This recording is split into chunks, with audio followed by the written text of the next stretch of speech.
ಈ ತಿಪ್ಪೆ ನೊಣಗಳಿಗೆ ಜೇನು ನೊಣನ ಕಂಡ್ರೆ ತುಂಬಾ ಹೊಟ್ಟೆ ಉರಿ ಇರುತ್ತೆ.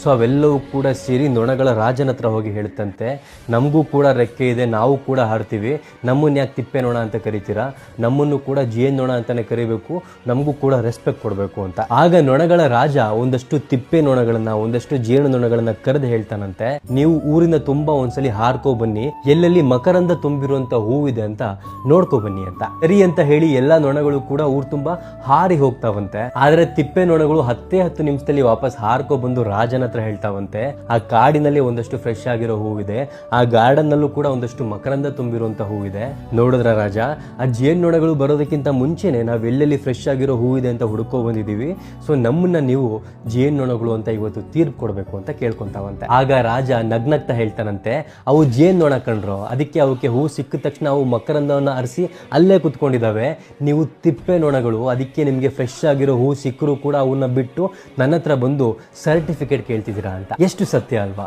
ಜೇನು ನೊಣಗಳಿಗೆ ಹೂ ಸಿಕ್ಕರೆ ಅವು ಆ ಹೂಗಳ ಮೇಲೆ ಹೋಗಿ ಕುತ್ಕೊಂತಾವೆ ಹೊರತು ಊರ್ ತುಂಬಾ ನಾನು ಜೇನು ನೊಣ ಅಂತ ಅಪ್ರೂವ್ ಮಾಡೋದಕ್ಕೆ ಹೋಗಲ್ಲ. ಅದೇ ರೀತಿ ನಮ್ಮ ಸಮಾಜದಲ್ಲೂ ಕೂಡ ನಿಯತ್ತಾಗಿರುವಂತಹ ಒಳ್ಳೆ ವ್ಯಕ್ತಿಗಳು ಯಾರ ಮುಂದೆನೆ ಹೋಗಿ ಅವರ ನಿಯತ್ತನ್ನ ಪ್ರೂವ್ ಮಾಡ್ಕೋಬೇಕಾಗಿಲ್ಲ. ಆದ್ರೆ ಸುಳ್ಳು ಹೇಳುವ, ಮೋಸ ಮಾಡುವ, ಜನಗಳ ದಾರಿ ತಪ್ಪಿಸುವಂತಹ ತಿಪ್ಪೆ ನನ್ನ ಮಕ್ಕಳು ಮಾತ್ರ ನಿಮ್ ಮುಂದೆ